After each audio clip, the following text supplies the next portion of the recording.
Vamos a retomar el tema de lo que ha sucedido en Cochabamba. En este lugar, usted sabe, muchos impases se han registrado la semana anterior. Muchos de los pobladores se han movilizado, decidieron sacar a la policía. Las autoridades determinaron que nuevamente retorne el verde olivo para los controles que corresponden. Y lo cierto de todo esto es que, de alguna u otra forma, lo que ha preocupado a la gente es ¿qué va a suceder con los establecimientos bancarios? ¿Realmente van a continuar con la atención normal? Y para despejar esta y otras dudas tenemos al viceministro de Seguridad Ciudadana, Wilson Santamaría, que nos acompaña. ¿Cómo está, viceministro? Buen día, Héctor le saluda. Un gusto, Héctor, un placer saludarlo a usted y a la gente que nos escucha y nos ve a través de Bolivisión en todo el país. Bueno, quisiéramos, por favor, iniciar la entrevista hablando de este tema. ¿Qué pasa en el trópico de Cochabamba en estos momentos? ¿Ya hay una regularización normal, tengo entendido?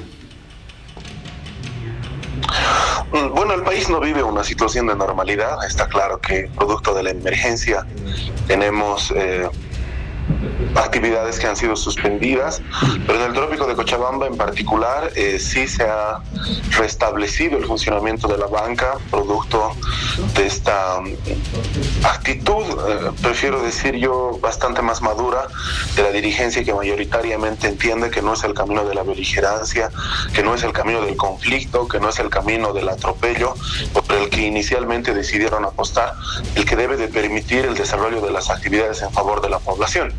Se ha desatado un par de críticas los primeros días respecto a las medidas que el gobierno nacional ha dispuesto, pero curiosamente ayer lo que teníamos era gigantes filas, muy ordenadas por cierto, por ejemplo en Villa Tunari, de gente que está recogiendo los bonos del gobierno nacional para enfrentar este momento complicado de la pandemia.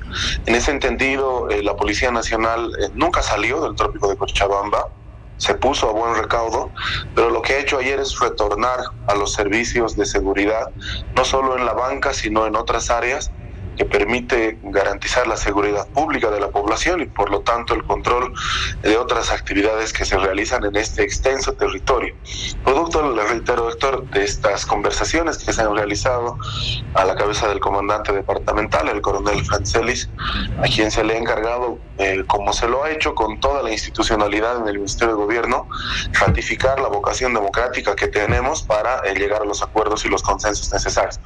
La dirigencia del trópico ha comprometido de poner estas actitudes que por supuesto hostiles y beligerantes no coadyuvan a la convivencia pacífica entre ciudadanos.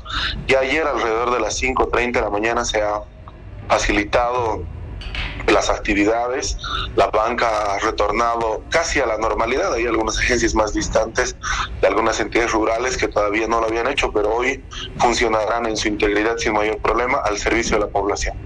¿Qué pasa ahora, viceministro, con la gente que está en las redes sociales? Y hay mucha gente que está hablando de lo que sucede en el trópico de Cochabamba. Se han comenzado a viralizar, de pronto uno lee uno que otro comentario de gente que dice, no es posible. ¿Ustedes van a tomar algún tipo de alternativa, algún tipo de medida? Nunca se podrá satisfacer absolutamente a todos.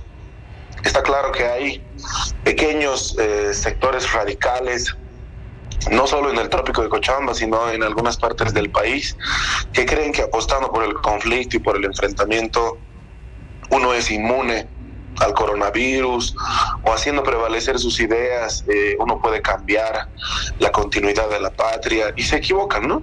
Nosotros los hemos llamado a la reflexión en todos los ámbitos para ponernos la camiseta de la vida. Ese es el momento hoy, es el momento de ponernos la camiseta de la salud para proteger a toda nuestra población en general. Lo vemos como hechos aislados, por supuesto que lo vemos con preocupación, porque mucha gente escudada en el anonimato, mucha gente escudada en nombres falsos, lo que hace es promover comentarios irresponsables, racistas, temerarios, conflictivos, pero bueno, hay un sector mayoritario de la población que comprende que es tiempo de construir juntos la historia de Bolivia, que es tiempo de enfrentar juntos esta lucha contra el coronavirus para proteger a nuestra población. Ahora, viceministro, tocando el tema a nivel nacional, ¿qué es lo que sucede con las personas que incumplen la normativa? Les soy sincero, nosotros hemos llegado a un punto en el que todos los días recomendamos a la gente, por favor, no salga de casa, pero uno se encuentra con personajes bastante testarudos que salen de su hogar con niños, va la policía, les reclama y les dice muchas cosas, pero lastimosamente no hay esa respuesta efectiva por parte de quienes deberían en este momento quedarse resguardados en su casa. Está clarísimo, Héctor, que enfrentar esta pandemia o cualquier otra actividad en la patria no es una responsabilidad exclusiva del Estado, de los gobernantes, de la policía o de las Fuerzas Armadas, o una responsabilidad exclusiva de los trabajadores en salud. Está claro que el 60% o más de un buen resultado depende del comportamiento de la población. Un comportamiento que por ahora no se ve del más maduro en algunos sectores. No es bueno generalizar, porque está claro que en otras partes del país hay mucha más conciencia y eso se refleja en los indicadores bajos de contagio, ¿no es cierto? Nosotros lamentamos mucho aquello porque no nos vamos a cansar de seguir apostando por esta vía de la sensibilización, de seguir reflexionando a los ciudadanos sobre su rol protagónico. Y bueno, es cuestionable, como usted lo dice y lo han reflejado durante estos días en su medio de comunicación, gente que todavía no comprenda que no solo se expone uno, expone a su familia, a su círculo familiar, expone a sus vecinos, a sus amigos. Por eso se ha optado en el Alto es un buen ejemplo, por habilitar coliseos. En La Paz vamos a evaluar habilitar el estadio Hernando Siles si es necesario, para ir ingresando allí a todos los infractores, a quienes están incumpliendo la cuarentena.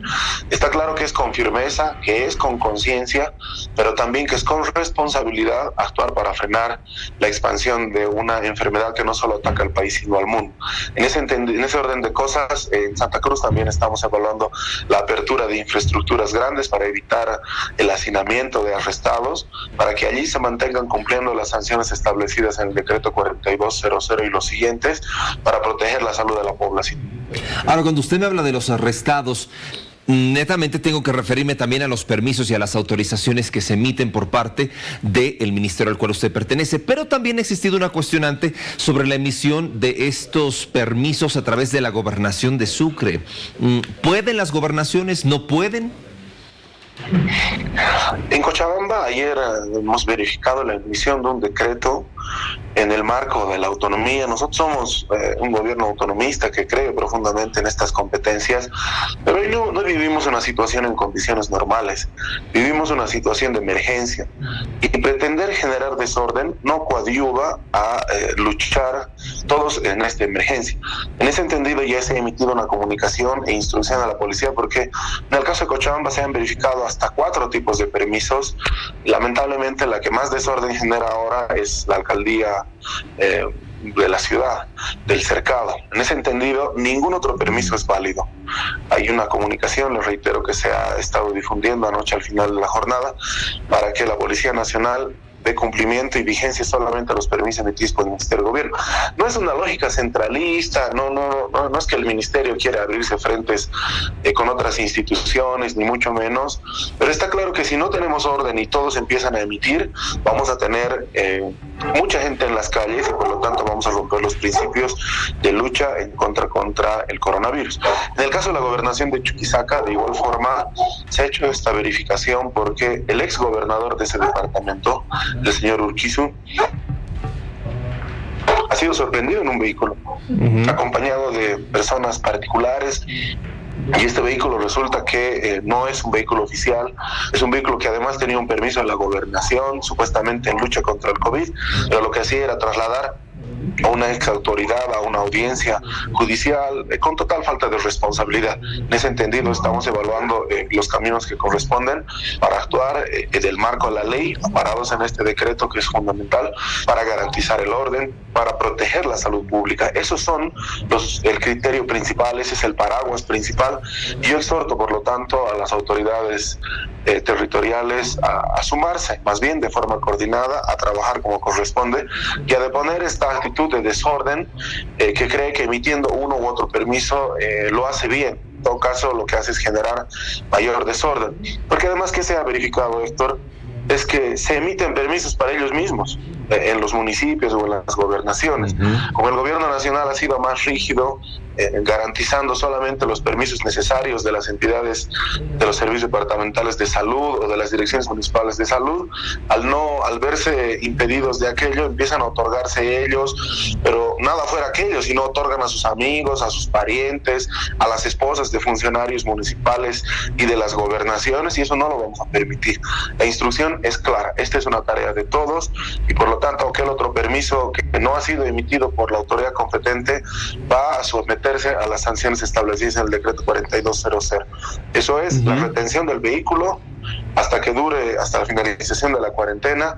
Eso es 2.000 bolivianos de multa para el conductor, 1.000 bolivianos de multa para el acompañante en el vehículo, porque solo con medidas drásticas se puede cumplir una medida como esta. Ahora, con estas medidas drásticas, ¿qué va a suceder, por ejemplo, con la gente a la que se la ha descubierto con estos permisos falsos? Hubo mucha falsificación en Cochabamba y en otros puntos del país. La semana pasada tengo entendido que se ha realizado un operativo, pero esto continúa porque de seguro no falta aquella gente inescrupulosa que lo hace. A mí solo me queda advertir, somos un gobierno y un ministerio que actúa con mucha firmeza. La persona que es sorprendida usando un permiso falso, clonado, trucho, va a la justicia ordinaria. Y ya se han cautelado a 3 casos en Santa Cruz. Se ha intervenido una imprenta, se ha intervenido a otro par de personas que se han animado, inclusive, mire cómo es la viveza criolla, Héctor, a inventarse una página como si fuera del Ministerio de Gobierno que cobraba hasta $150 por la emisión de permisos. Están en la cárcel. Y un otro grupo que también ha estado por WhatsApp ofreciendo permisos, también está en la cárcel. Es decir, se actúa con mucha firmeza en esto. En Cochabamba ya se han instruido las acciones legales y las operaciones necesarias en la Fuerza Anticrimen para también sentar un precedente. Pero la instrucción es la misma, actuar al amparo de la ley. Y quienes se animan a aquello tendrán que enfrentar acusaciones por falsedad material, falsedad ideológica, inclusive asociación delictuosa cuando sea más de una persona, y tendrán que responder ante la justicia como corresponde. Es mejor tener la paciencia necesaria, salir el día que a uno le toca y cumplir las normativas en materia de protección en esta emergencia antes de que tener que enfrentar acciones legales que luego se vuelven complicadas para las personas. Permítame, por favor, viceministro, agradeciendo su presencia ya para finalizar. Yo sé que usted forma parte de todo este componente de autoridades que está evaluando en estos momentos cuál sería la posibilidad de que se amplíe o no la cuarentena. ¿Cuáles son los aspectos que ustedes están tomando en cuenta para tomar una decisión cuando la fecha llegue ya en próximos días? El ministro de la Presidencia ha sido muy claro ayer, ¿no? Va a depender estos 9 días que quedan del comportamiento de la población. Ese comportamiento se refleja en la subida o bajada de los contagios. Por lo tanto, hoy no dependemos mucho de la acción y de la actitud de los servidores policiales, de las Fuerzas Armadas, de los trabajadores en salud. Ahora dependemos de la población. Depende del comportamiento de la ciudadanía en todo el país, de los informes que se están relevando en toda la patria, en todas las ciudades, para tomar una decisión. Está claro que esa decisión va a velar siempre por el colectivo, siempre va a velar por la patria mayoritariamente y por su salud. Estas medidas que el gobierno ha dispuesto permiten de cierta forma oxigenar la situación complicada de algunas familias, especialmente los sectores independientes. El bono familia es una gran medida que permite seguir llenando la olla para enfrentar estos días complicados de cuarentena. Yo creo que es tiempo de hacer conciencia. No permitamos que más policías como el sargento Choquehuanca pierdan la vida en cumplimiento del deber por gente irresponsable a la que hay que seguir cuidando, a la que hay que seguir evitando que salga a la calle. Démosle condiciones a nuestros trabajadores en salud, quedándonos en casa. Ese es el camino adecuado. Veremos cómo avanza este comportamiento, y en los siguientes días será nuestra propia presidenta la que haga los anuncios necesarios. Perfecto, viceministro, le agradezco mucho como siempre, es muy gentil por acompañarnos acá hablando de los médicos, hablando de los policías, los militares, de todos aquellos quienes estamos expuestos a lo que está sucediendo en el territorio nacional y en el mundo. Que tenga un buen día, gracias por acompañarnos. Igual usted, Héctor, muy buenos días. 7 de la mañana, 8.